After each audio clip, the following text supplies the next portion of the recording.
Hello everyone. So setup थोड़ा change लग रहा है बिकॉज मैं हॉस्पिटल में थी अभी। ड्यूटी चल रही है तो उसके बाद ये वीडियो बहुत इंपॉर्टेंट है। So I wanted to make it. घर जाने का टाइम नहीं है आज मेरे पास। So let's make this video start करने से पहले thank you very much ebook के लिए। ई बुक के लिए मेरे को एक और सजेशन आया था कि मैम आपने खुद अपनी बुक बनाई है तो आपको पता है कि कौन कौन से टॉपिक्स इंपॉर्टेंट है, तो आप ऐसा करो कि उनकी ना वीडियोज़ भी हमें दे दो। तो पहले अब वो वाली जो बहुत ही इंपॉर्टेंट टॉपिक्स है ना, लाइक जो बहुत ही कंफ्यूजिंग और इम्पॉर्टेंट टॉपिक्स है, सिर्फ उन्हीं की ही वीडियो जो है वो यूट्यूब पे अवेलेबल करवाऊंगी मैं। क्योंकि ऐसे तो यार फिर पूरी ई बुक का बनाना भी पॉसिबल नहीं है और ना इतना टाइम मिल पाता है मेरे को, तो वो मैं ज़रूर करवा दूंगी अब। एंड मैंने यार मेरे को बार बार डीएम्स आ रहे थे कि थोड़ा कम कर दो, तो मैंने कूपन कोड ही लगा दिया एस्पिरेंट 25। तो वो जब आप लोग लगा दोगे तो आपको डिस्काउंट मिल जाएगा, क्योंकि मैं एक को पर्सनली रिप्लाई नहीं कर पा रही कि इतना डिस्काउंट, तो मैंने कूपन कोड ही लगा दिया और उसकी वीडियोज़ भी जो है वो मैं अवेलेबल करा दूंगी। And thank you so much for the response, thank you so much for the reviews and webinar join किया करो। सैटरडे वाला webinar was the best. Like webinars हमेशा ज्वाइन किया करो, webinars are all free every time. मैं हमेशा जो है उन्हें फ्री ही रखती हूँ। चलो हो गई ये सारी बात। एक मेजर ये वाला क्वेश्चन है ना कि 12 घंटे पढ़ाई करनी है क्या मैम, 12 घंटे से ज़्यादा पढ़ाई करनी है क्या। मैं आपको एक बात बोलूँगी कि जितनी देर पढ़ रहे हो ना, पढ़ो with full focus. It is not about quantity, it is about quality. कि आप कितनी देर तक पढ़ाई कर रहे हो वो मैटर नहीं करता है, मैटर करता है कि जब वो पढ़ रहे हो तब कितने फोकस्ड हो आप। थोड़ा सा आवाज़ ना एको करेगा यहाँ पर बिकॉज मैं डीडीआर में बैठी हूँ, ठीक है। तो वो चीज़ आपको समझनी पड़ेगी कि 12 घंटे की पढ़ाई, आपको ऐसा लगता होगा कि मैं बहुत प्रोडक्टिव हो रहा हूँ। नहीं, if you are productive in 8 hours also, so that is equivalent to your 12+ hours. मेरी बात समझ रहे हो ना आप लोग। तो ऐसा नहीं है कि भाई 12 घंटे पढ़ेंगे तो ही एग्जाम क्लियर होगा। जो ये बना रखा है ना नोशन की 12 घंटे पढ़ेंगे तो ही एग्जाम क्लियर होगा, नहीं। आप अपने एमबीबीएस ईयर्स में हो, आपकी यूनिवर्सिटी भी होती है, साथ साथ यूनिवर्सिटी की क्लासेस होती हैं, एग्जाम्स होते हैं, प्रॉक्स होते हैं, प्रैक्टिकल्स होते हैं, पोस्टिंग्स होती है, बहुत सारी चीज़ें होती हैं। Try with 2 hours. जब यूनिवर्सिटी में हो तो स्टार्ट करो 2 घंटे बैठने से, 3 घंटे बैठने से। इवेंचुअली आपके आवर्स जो है वो इंक्रीज होते चले जाएंगे। जब तक आप यहाँ पे इंडिया वापस आओगे तो जो 6 मंथ्स वाला पैच है आपके अपने आप 10 घंटे हो जाएंगे। लाइक लेजिट मैंने तो कभी, मेरे को ऐसा नहीं लगता कि मैंने कभी भी 12 घंटे पढ़ाई करी होगी, नहीं, मेरे से नहीं हो पाती यार। एक प्रोडक्टिव पढ़ाई करूंगी और मैं वो पढ़ाई करूंगी 8 घंटे, 9 घंटे, 9.5 घंटे, आई थिंक 10 घंटे भी कभी टच नहीं हुआ होगा। 10 घंटे एक आधी बार कर लिया होगा, बट ऐसे नहीं। क्योंकि जो अगर आपको कोई चीज़ कंसिस्टेंटली करनी है तो वो कंसिस्टेंटली चीज़ करने के लिए आपको जो है वो बहुत ही रियलिस्टिक गोल्स रखने पड़ेंगे। आप अनरियलिस्टिक गोल्स नहीं रख सकते कि आज मैंने 12 घंटे पढ़ लिया, आज मैंने 15 घंटे पढ़ लिया, फिर 4-5 दिन तक पढ़ाई नहीं करी, तो वो तो वर्स्ट है। इससे अच्छा आप डेली 5 घंटे पढ़ाई कर लो। आप मेरी बात समझ रहे हो। तो ये जो एक मिथ बना रखा है कि 12 घंटे पढ़ने के बाद ही एग्जाम क्लियर होगा, तो वो चीज़ नहीं है। आपको सॉलिड 8 to 10 आवर्स की क्वालिटेटिव पढ़ाई से भी जो है वो आपका एग्जाम क्लियर हो जाएगा। देखो बहुत सारे तरीके हैं कि आप अपने 8 घंटों को कैसे डिवाइड कर सकते हो। लाइक जैसे मैं करती थी, मैं हमेशा 2 घंटे की पढ़ाई करने के बाद एक छोटा सा ब्रेक लेती थी 15 और 20 मिनट्स का। ये ज़रूरी होता है। बस मेरा जो सुबह वाला टाइम होता था, because I am a morning person, मैं रात को पढ़ाई नहीं करती, तो बस मेरा जो सुबह वाला टाइम होता था ना, वो वाला टाइम जो है वो मैं बिना किसी ब्रेक के पढ़ती थी, क्योंकि सुबह में फ्रेश होते तो इतना ब्रेक की भी ज़रूरत नहीं होती।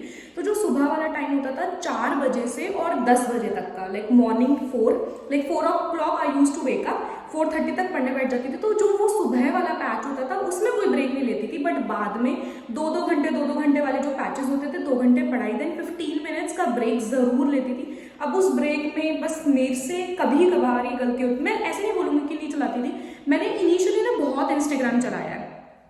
फिर मेरे को फील हुआ कि ये चीज़, मेरे को ऐसा लग रहा है कि मैं ब्रेक ले रही हूँ 15 मिनट का, बट वो ब्रेक नहीं होता, मेरा ब्रेन वहाँ पर भी यूटिलाइज होते ही चले जा रहा है, समझ रहे हो। फिर मैंने अपना इंस्टाग्राम बंद कर दिया था आफ्टर 2 और 2.5 मंथ्स। मेरे को फील हुआ कि वो चीज़ मेरे को बहुत ज़्यादा ड्रेन कर रही है रादर देन। उसके बाद फिर मैंने क्या करना स्टार्ट किया, उसके बाद फिर मैं अपना बाहर थोड़ी बहुत देर वॉक करने चल जाती थी 15 मिनट के लिए, या कभी मम्मी से बात कर लेती थी। बट हाँ, इंस्टाग्राम या यूट्यूब नहीं खोलती थी लाइक उस पॉइंट ऑफ टाइम पे, जब मेरे को समझ में आ गया कि हाँ यार मेरा दिमाग और ज़्यादा खप रहा है उस चीज़ में, रादर देन कि मैं ब्रेक वाला फीलिंग जो है वो लूँ। तो मेरे लिए सबसे अच्छा यही था। या फिर अगर कोई बंदा 2 घंटे नहीं बैठ सकता, इट शुड बी 50:10 वाला रख लो कि भाई 50 मिनट पढ़ाई कर लिया, 10 मिनट का ब्रेक ले लिया, बेस्ट। जब आप पढ़ाई कर रहे हो तो आपका जो है वो क्या होना चाहिए, आपका पहला क्या होना चाहिए, आपका पहला एम होना चाहिए कि मेरे को सारे के सारे मेजर सब्जेक्ट्स पे मेजर ध्यान रखना है, लाइक मेजर सब्जेक्ट्स पे मेजर ध्यान। मैंने वेबिनार में भी उस दिन यही बोला था कि जब आप अपनी पढ़ाई कर रहे हो, मेडिसिन, सर्जरी, ओबीजी, पीएसएम, ये सब्जेक्ट्स ऐसे हैं कि जहाँ पे आपका कॉन्सेप्ट बनेगा। तो कॉन्सेप्ट एक दिन में तो बनेगा नहीं, कॉन्सेप्ट को बनाने के लिए टाइम चाहिए। तो बहुत लोग ऐसे बोलते हैं ना कि मैम मेडिसिन भूल जाते हैं, ओबीजी भूल जा रहे हैं, कॉन्सेप्ट बनाने में टाइम लगता है। So try to learn these subjects on daily basis, like जैसे कि अगर आप फर्स्ट रीड में हो, अपनी first read in the sense जब आप 6 महीने वाले बैच की मैं बात कर रही हूँ, तो आप अपनी पढ़ाई जो है वो मेडिसिन की डेली रखो। 2 घंटे पढ़ना है मेडिसिन, जब मेडिसिन ऐसे 2-2 घंटे पढ़ के खत्म हो जाए तो ओबीजी ऐसे रखो, फिर सर्जरी ऐसे रखो कि डेली 2-2 घंटे पढ़ेंगे, क्योंकि कॉन्सेप्ट तभी ही बनेगा।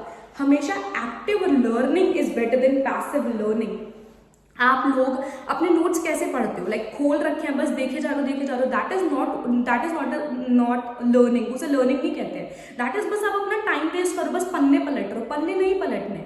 अगर आप पढ़ रहे हो तो यू शुड बी उसको बोल रहे हो अपने मुंह से कि हाँ ये यहाँ पे लिखा हुआ है, ऐसा ऐसा मैं इमेजिन कर रहा हूँ, ऐसे ऐसे मैं लर्न कर रहा हूँ, that is what is learning, समझ रहे हो। तो आपका मेजर फोकस मेजर सब्जेक्ट्स पे होना चाहिए, अलॉन्ग विद एक्टिव लर्निंग होना चाहिए। डेली के डेली आपको जो है अपने एमसीक्यूज लगाने ही लगाने हैं। जैसे मैंने आज सुबह में मेडिसिन 2 घंटे पढ़ा, उसके बाद मैंने मेरा मेन सब्जेक्ट पढ़ा जो मेरा चल रहा है, जो मेरे को 3-4 दिन में खत्म करना है, तो मैं दोनों के एमसीक्यूज लगाऊंगी। ऐसा नहीं है 25 उसके लगा लो, 25 उसके लगा लो, हमेशा यही करती थी।